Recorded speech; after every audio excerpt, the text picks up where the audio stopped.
소를 탔는다라는 이 말에 성월 스님이 했던 답변을 잘 생각해 보세요. 찾는 소는 그만두고 네가 타고 있다는 그 소를 이리 데리고 오너라.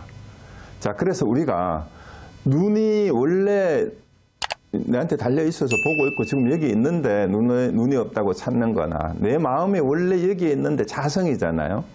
그래서 견성을 해야 된다면서 그걸 보려고 하는 거나 마찬가지로 지가 소를 타고 있으면서 다른 데서 소를 찾아다니는 거하고 똑같은 거다. 그래서 그 탄소, 네가 보고 있는 그 눈, 네가 지금 사용하고 있는 보고 듣고 하는 그 마음, 그걸 여기 한번 내놔봐라 이 말이에요.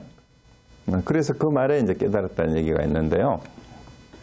그래서 우리 여기 앞부분에 이제 눈을 항상 보고 있으면서 눈이 없다면서 찾는 것과 같은 어리석은 짓이 내 마음이 항상 지금 여기에서 이렇게 쓰고 있는데도 불구하고 내가 생각하고 말하고 행동하는 것이고 마음이 하는 일인데 마음을 다시 찾는다고 하는 것도 어리석은 일이다.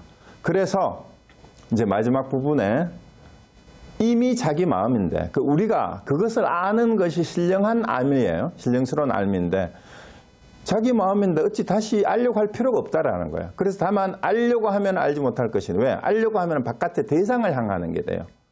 그래서 다만 알지 못하는 줄 알면 바로 성품을 보는 것이다 라고 이렇게 얘기를 했어요. 이게 이제 단지불의 시적견성인데 자, 그래서 하나 더 넘어야 되는 산이 여기에서 단지불의 시적견성을 이제 또 알아야 되는데 우리 해암스님은 우리 만공스님 제자인 수덕사 해암스님이에요. 이게 한자는 다른데 우리 한글이 같은 그 해인사 종종하셨던 해암스님을 대중들이 많이 알고 계신데 그분은 더 후배고 우리 해암스님은 만공스님이 직접 제자였던 수덕사 조시사였던 101세에 돌아가신 분이에요. 이 해암스님이 단지불의 시적견성에 대한 이 법문을 한 게 또 해암스님 법어집에 실려 있는데 얘가 요약을 했어요. 그 핵심되는 부분만. 그래서 이 부분을 인용을 해서 단지불의면 시적견성이라 하고 다만 알지 못할 줄 알면 이것이 곧 견성이다. 이 곧 견성이다. 이렇게 책에는 돼 있어요. 그런데 해암스님은 무엇을 알지 못한다고 하는가 이렇게 반문을 했어요. 그리고 스스로 답을 하시기를 누가 내게 묻는다면 그것은 파설을 못하는 법이라. 파설은 이제 답을 알려주는 거예요. 그 뜻과 꽃 같은 비유로 나는 답하리라. 단단부지단. 둥글고 둥근 것은 둥근 것을 알지 못하느니라 하고 이제 개성으로 본문을 마쳤는데 그 개성의 시가 무엇이죠? 안이 원래 자물적 개중수득 오원통 공비상처 번신전 견곡 여명 시활로라 이렇게 했어요. 자, 눈과 귀가 원래 스스로 자체 없거니 그러니까 보고 듣고 하는 게 그 가운데 누가 뚜렷이 깨쳤던 거. 그러니까 우리가 늘 보고 듣고 느끼고 하는 그것이 본래 스스로가 자기가 그렇게 내 마음이 그렇게 하고 있는 거예요. 그런데 그런 가운데서 이걸 누가 아느냐 이 말이야. 비어서 아무것도 없는 곳. 그 찾을래야 뭐 찾을 것이 원래 없는 곳이라는 거예요. 그것이 마음의 자성자리고 자심이고 자성이죠. 그래서 거기에서 몸을 뒤쳐 굴린다라는 말 한 생각 돌이키면 그냥 거기서 있는 그대로 이 말이에요. 개 짖고 당나귀 우는 것이 아니라 일상사가 이 말이에요. 이 세상에 우리가 매일 만나는 그 일이 전부 우리가 살아가는 일 그대로가 그게 뭐가 다를 게 따로 있냐 이 말입니다. 우리가 참다운 삶이라는 게 제대로 살아야 되는 게 따로 있는 게 아니라는 얘기예요. 우리가 매일매일 부딪히는 일상사 매일매일의 삶이 그대로가 진리의 모습이다라는 겁니다. 그래서 참된 삶이 따로 있다고 생각하지 말고 매 순간 자기의 삶이 펼쳐지는 그것이 바로 자기의 본래 삶이다. 원래 삶의 모습이 그런 거다라는 얘기인데 자, 그래도 이거는 해설에 불과해요. 여기서 분명히 알아야 될 것은 단지불의 시적견성이라 했는데 다만 알지 못할 줄 알면 이 근성이라 했는데 도대체 무엇을 알지 못한다고 하냐. 그 알지 못한다고 하는 그게 뭔지를 여러분이 찾으셔야 됩니다. 그걸 스스로 확인하셔야 돼요. 자, 그래서 이 네 번째 질문은 이렇게 끝을 맺습니다. 자, 그 다음 넘어가겠습니다. 그 다음에 네, 다섯 번째 질문이에요. 그 다음 이어지는 질문은 자, 이렇게 얘기를 하니까 이제 또 제자가 그래도 못 알아들어요. 우리 똑같죠? 이렇게 설명해도 알듯 말듯 합니다. 그래서 상상지인은 상상의 근기는 말이에요. 아주 상근기의 사람들은 듣는 즉시 쉽게 알겠지만 중하근기의 사람은 우리같이 중하근기의 사람은 의욕이 없지 않으니 다시 방편을 말씀하셔서 미혹한 사람들을 깨닫도록 해주십시오. 자, 앞에서 어떤 방편으로 깨달아야 됩니까? 하니까 방편이 뭔 필요가 있냐? 바로 네가 부처고 네가 마음 쓰는데 네가 지금 질문하는 그것이 네 마음인데 마음을 어디 가서 찾느냐? 이렇게 얘기한 거예요. 그래도 우리 같은 사람은 못 알아듣겠으니까 또 다른 방편을 그래도 알려달라고 또 부탁을 하는 겁니다. 자, 그러니까 제 보조국사의 답변입니다. 자, 알려달라 자꾸 하니까 도는 알거나 모르는 데 속하잖아요. 이것도 유명한 말이에요. 경덕전등록에도 나오는 말이죠. 거기서 인용한 말이에요. 도 부속지 부지예요. 그러니까 알고 모르는 데 속하지 않는다. 알거나 모르는 데 도가 있지 않다. 이게 장자에도 이런 비슷한 그 내용이 굉장히 많이 나와요. 도는 안다 하면 도가 아니다. 이제 이렇게 얘기가 자꾸 나오고, 제 노자에도 지자 부른 언자 부지 이런 말도 나오고 하는데, 도는 알거나 모르는 데 속하지 않는다. 그대는 미혹한 채 깨닫기를 기다리는 마음을 버리고 나의 말을 들으라. 모든 법은 꿈과 같고 헛개비와 같다. 그러므로 망령된 생각은 본래 고요하고 대상세계는 본래 공하다.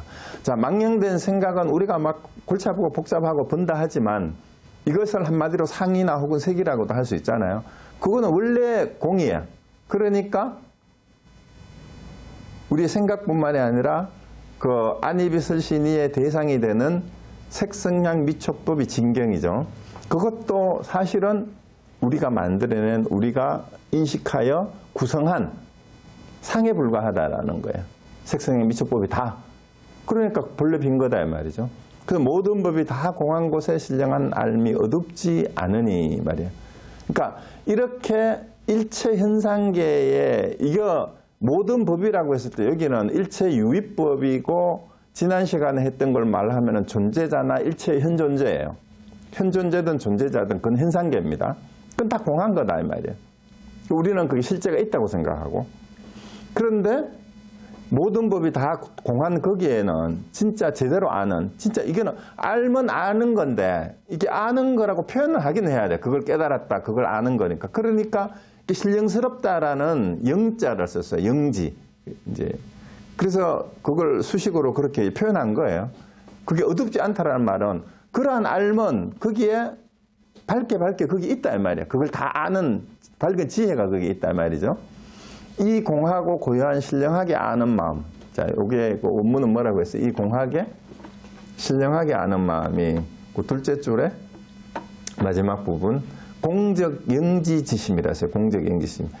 이제 텅 비고 고요하면서도 신령스럽게 아는 이 마음. 그게 이제 깨달은 마음이에요. 깨닫는 마음. 그것이 그대의 본래 면목이며 3세의 모든 부처님과 역대 조사들과 천하의 선지식이 은밀하게 서로 전하신 진리다. 그래서 이제 이신전심으로 전했다라고 하는데 마음으로 마음을 전했다 그러는데 부처님과 조사를 통해서 앞서 깨달은 모든 분들이 전하려고 하는 게 바로 그 신령스럽게 아는 공적 영지지심이고 그것이 바로 그대의 본래 면목이니까 나의 본래 면목이자 여러분 우리 모두의 본래 마음이라는 거예요. 본래 면목이라는 거예요. 그거 말고는 없다라는 거예요. 그거 말고는. 그래서 그 다음에 이제 이어지는 구절이 요건데요. 요거는 그냥 이제 요 구절 일체법은 다 공하다라는 얘기는 이건 뭐 너무나 잘 알죠. 건강경 응화 비진분에 나오는 거. 일체법은 꿈 한상 물거품과 같고 제 예명환포령 예명영열전. 그러니까 이슬과 번개 같은 것이니까 마땅히 이와 같이 관하라라는 요건데요. 그 관하는 것이 바로 공적 영지심이에요. 지켜보는 거, 그렇게 보는 거, 그렇게 보는 거. 그래서 일체 현상계의 유의법은 우리가 만들어낸, 우리가 지은 상에 불과하니까 이걸 그렇게 볼 수 있다면 그 아는 그것이 바로 공적영지심이고 부처고 본래면목이고 그렇습니다. 그런데 만약 자 이제 본문이에요. 수신계 예절 본문에 만약 이 마음을 깨달으면 참으로 단계를 거치지 않고 지름길로 부처의 경지에 올라 걸음마다 상계호를 초월하고 이 말을 했어요. 그래서 이 공적영지심을 알면 바로 이 말이에요. 지름길로 부처가 돼서 걸음마다라는 말은 걸음이 말이에요. 보보초상계라는 말은 그러니까 매 순간이 말이에요. 매 순간 내 삶의 매 순간이 상계를 초월했다는 거. 욕계, 색계, 무색계가 아닌 이건 욕계, 색계, 무색계는 이제 중생의 세계잖아요. 그 중생의 세계를 초월했다라는 말은 매 순간순간의 나의 삶의 움직임 자체가 욕계, 색계, 무색계, 중생의 삶하고는 다름없는 부처의 삶으로서 바로 집으로 돌아간다. 기가라는 말이 이것도 이제 본래 자리, 부처 자리, 마음 자리 거기에 대한 비교예요. 거기에서 바로 의심을 끊을 것이다. 단박. 여기서 돈자를 썼어요. 그러니까 이 마음만 바로 알면 그게 우리가 견성을 해야 된다, 깨달아야 된다, 뭐라고 얘기하는 그것임을 바로 안다면 더 이상 의심할 게 없다 이 말입니다. 찾을 것도 없고.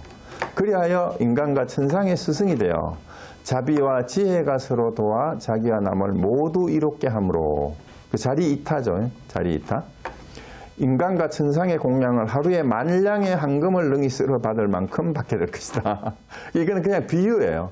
그러니까 인간과 천상계의 공양을 받는데 하루에 만량을 쓸 수 있을 만큼 누가 시주를 해주는 것 그만큼이나 내가 존경을 받는다라는 말은 이건 이제 역설적인 표현인데 내가 이 공적영지심을 바라서 나의 본래 면목을 안다면 그게 하루에 황금 만량을 마음대로 쓸 수 있을 만큼의 자유롭게 사는 그런 삶보다도 더 기쁘다 이 말이에요. 그보다 더 좋다라는 거죠. 그러니까 그대가 만약 이와 같다면 참다운 대장부로서 일생의 할 일을 다 마친 것이리라. 그래서 이걸 바로 알아서 안다면 그러면 정말 평생 동안 추구해야 되고 해야 될 게 따로 없다라는 거죠. 여기서 더 이상 할 게 없다라는 거죠. 그래서 여기서 이제 5번째 질문에 대한 답이 끝이 났는데요. 여기에 제가 오늘 또 하나 더 소개해드리고 싶은 게 뭐냐 하면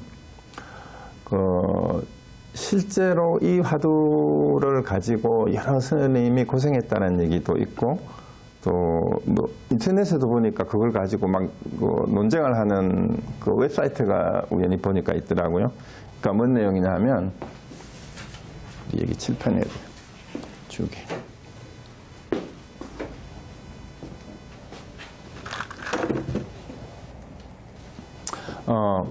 저기 서식묘합원 반기입파라고 이제 전에 강의할 때도 한번 제가 말씀을 드린 적이 있는데 지가 고양이 밥을 먹었는데 밥그릇이 깨졌다라는 이런 얘기가 있어요. 지가 고양이 밥을 먹었는데 밥그릇이 깨졌다. 여기 있어요. 있어요?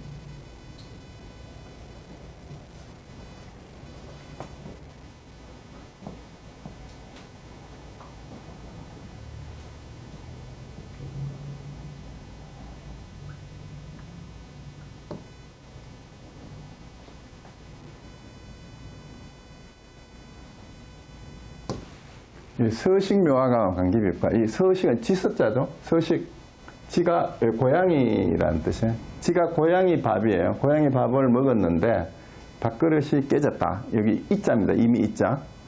기자가 아니고 밥그릇이 깨졌다. 이런 얘기가 있어요. 근데 여러분 그런데 이 그 숭산 스님이 이제 미국의 아주 유명한 분이시죠. 살아계실 때 이제 20세기 4대 생불 가운데 한 분이라고 이제 존경받던 분인데, 이분이 이제 다른 하두들을 다 깨쳤어요. 뜨라크 잣나무나 만포길 하두 같은 거를 깨치고 나서 이제 고봉 스님이 그 만공 스님 제자고 숭산 스님 스승이죠. 만공 스님 그 밑에 고봉 스님 그다음 숭산 스님인데, 이제 고봉 스님이 이게 무슨 뜻이냐라고 일러라 하니까 이제 숭산 스님이 대답을 하니까 고봉 스님이 아니다 하고 틀렸다라고 계속 얘기를 했대요. 그래서 숭산 스님이 이 화두 때문에 마지막 인고를 못 받아서 고봉 스님한테, 그래서 몇 년을 고생을 하다가 이 화두를 깨쳤다라는 그 일화가 있는데, 어쨌든 서식묘화반은 뭐냐 하면은 지가 고양이 밥을 먹었다라는 뜻인데, 이 지가 고양이 밥을 먹은 소식을 알면은 인천의 스승이 되고, 즉 인간계와 천상계의 스승이 된다. 그리고 밑에 반기 이파는 이게 밥그릇이라는 뜻이에요. 지가 고양이 밥을 먹었는데 이 밥그릇이 깨진 소식을 알면은 불조의 스승이 된다. 부처와 조사의 스승이 된다라는 이런 얘기가 전해지는 본문입니다. 근데 이게 오늘 내용하고 아주 관계가 있어요. 그래서 인간과 천상의 스승이 된다라는 말이 본문에도 마지막에 나왔는데, 자, 인간 세계와 천상계는 아직 중생계예요. 근데 그게 스승이라는 말은 이들을 이끌 수 있는 스승이 된다는 건데, 여기서 지가 고양이 밥을 먹었다, 이게 무슨 뜻일까요? 그냥 상식적으로 생각해 보세요. 고양이 밥이 뭐예요? 고양이 밥이? 고양이가 뭘 먹어요? 요즘은 사료 먹어요? 고양이가 제일 좋아하는 게 뭡니까? 네? 지죠, 지? 그러면 지가 고양이 밥이 곧 뭐예요? 고양이 밥이? 고양이 밥이 뭘까요? 대답해 보세요. 고양이 밥이 지죠, 고양이 밥이. 예, 고양이 밥이 지면, 그러면 이게 문장이 어떻게 돼요? 지가 지를 먹었다라는 건데, 자, 자기가 자기를 먹어버렸어요. 그러면 인천의 스승이 된다 그랬습니다. 사람과 하늘 천상계의 인간이 된다 그랬는데, 이게 무슨 뜻인가요? 여러분 한번 생각해 보세요. 자, 내가 나를 먹었다. 자, 아까 나르시소스 얘기를 했죠. 나르시소스를 얘기를 하면서 이제 연못에 비친 자기 얼굴을 보고 그 얼굴을 찾으려고 연못속에 뛰어들어서 결국 죽었다 그랬잖아. 그런데 지가 지를 먹으면 어떻게 돼요? 자기가 자기를 잡아먹었어. 지가 고양이 밥을 먹었다면 자기가 자기를 먹었다는 이게 무슨 뜻일까? 이게 무슨 뜻일까? 이걸 한번 생각해 보세요. 근데 이것을 몰라서 승산 스님도 몇 년을 제대로 인가를 못 받았다라는 그 화두예요. 그런데 그 다음에 하두는 더 이제 밥그릇이 깨졌다라는 얘기예요. 밥그릇이. 뭔 밥그릇이에요? 고양이 밥그릇이겠죠? 자, 그러면은 여기서 일단 주어가 지인데, 우리가 지혜, 내가 지야. 내가 지인데, 내가 고양이 밥인 나를 먹었어요. 그럼 인천의 스승이 된다. 그랬는데 밥그릇이 이미 깨졌다라는 소식을 알면은 불조의 스승이 된다. 부처와 조사의 스승이 된다라고 얘기한 것은 이제 표현을 그렇게 했지만 이게 완전한 부처가 된다라는 그 얘기겠죠. 그럼 여기서 밥그릇이 뭘까요? 밥그릇은? 자, 여기서 지가 고양이 밥이고 이걸 나로 바꾸면 어떻게 돼요? 이 밥그릇은 뭐가 될까요? 나를 담고 있는 그릇. 내가 고양이 밥이니까, 그죠? 그럼 이걸 깨면, 이게 이미 깨졌다라는 걸 알면, 이게 어떻게 될까요? 이게 깨졌다라는 게 뭔 뜻일까요? 자기 한계 뭐 그런 것일 수도 있겠죠. 그 다음에 자기의 틀, 고정관념 그런 것일 수도 있고. 그래서 이미 깨졌다라는 말이 더 중요해요, 또 그러면. 이게 원래 나라고 하는 것이, 나를 둘러싸고 있는 나의 한계. 여러분들은 우리는 해탈한다 그러잖아요. 해탈. 그러니까 옛날에 그 선문답에 그 얘기는 너무 비슷한 유사한 얘기가 너무 많잖아요. 저를 해탈하도록 하여 주십시오. 이렇게 스님에게, 조사 스님에게 물으니까 하기니 그 스님이 그랬다 그러잖아요. 누가 너를 속박했더냐? 누가 너를 속박하였더냐? 누가 어디에 매여 있길래 너를 풀어달라고 하냐면 해탈이라는 말이 풀어달라는 말이잖아. 그죠? 대자유 해탈이라는 말은 그러니까 나를 해탈시켜 주십시오. 해탈하게 해달라. 누가 너를 묶었더냐? 자기를 묶고 있는 건 자기 스스로예요. 자기 스스로 그 중에 뭐 자기 생각이죠. 그러니까 오늘 네 번째 질문의 제목이 뭐였어요? 어떤 방편을 써야 한 생각의 기틀을 돌려. 이 생각의 기틀이 바로 자기를 가두고 있는 그릇이에요. 자기 그릇이 자기 그릇. 그러니까 여기서 상상근기니 중하근기니 질문이 그렇게 나왔잖아요. 아니 상근기는 여기 앞부분에 네 번째 질문인데 어떤 방편을 써야 한 생각 기틀을 돌려 자성을 깨달을 수 있느냐. 결국은 자기를 구속하고 있는 게 자기 생각의 틀일 뿐이에요. 그리고 뭔 방편이 필요하냐 그랬는데도 또 물어요. 아주 상상근기의 사람은 즉시 알겠지만 나같이 중하근기의 사람은 그러니까 스스로 상근기와 하근기가 있습니까 없습니까? 스스로가 자기가 하근기가 되는 거예요. 물론 나는 상근기야라고 금방진 생각을 자만심을 가지라는 얘기는 아닙니다. 그런데 중요한 거는 스스로가 열등하다는 태굴심이라고 그랬죠. 앞에 그 말이 나왔어요. 스스로 자기를 굴복시켜서 스스로 물러나는 마음. 이게 중하근기가 가지고 있는 성격 특성 가운데 하나예요. 아니, 나 같은 사람이 뭘 그러잖아요. 우리가 이 수신계를 공부하러 가자. 야, 너무 재밌다. 이러면은 야, 좋기는 좋은데 나 같은 사람이 뭐 들어서 알겠냐. 그리고 시큰 강의를 듣고도 그래요. 야, 이게 저기 강의 들으니까 참 좋고 보조쌤 얘기도 다 맞는 것 같은데 야, 나 같은 사람이 뭐 사는데 바쁜 사람이 그게 되겠냐. 이런 사람의 셈이 바로 중하근기예요. 그럼 상근기는 어떤 사람이냐? 그래? 내 마음이 지금 그 말을 듣고 내가 그렇게 지금 의심하고 지금까지 그렇게 살았던 그게 내 마음이란 말이지. 그게 따로 찾을 필요가 없단 말이지. 하고 거기서 한 생각 딱 돌리면 그게 상상근기예요. 그 여러분은 제가 몇 시간 얘기해요. 지금 바로 딱 캐치하면 더 이상 할 게 없어야 돼요. 그래서 무지영무득 해야 돼요. 더 이상 알아야 될 것도 얻어야 될 것도 없다. 그럼 뭘 깨달았어요? 뭘 알지 못하는 줄 알면 된다고 했는데 도대체 알고 보니까 깨닫고 나니까 깨달아야 할 게 원래 없더라라는 걸 깨달았다라는 이게 말이 이 말장난이 아니고 자기 안에서 분명하게 그 확인이 돼야 돼요. 그게 바로 오늘 얘기하는 어떻게 해야 내가 내 생각을 바로 깨달을 수가 있습니까? 그리고 이 미혹한 사람들이 깨닫지 못하는 이유가 자기 스스로가 자기 틀 안에, 자기 그릇 안에, 자기 밥그릇 안에 자기 스스로를 버리지를 못해요. 자기를 버리고 자기를 죽이지를 못해요.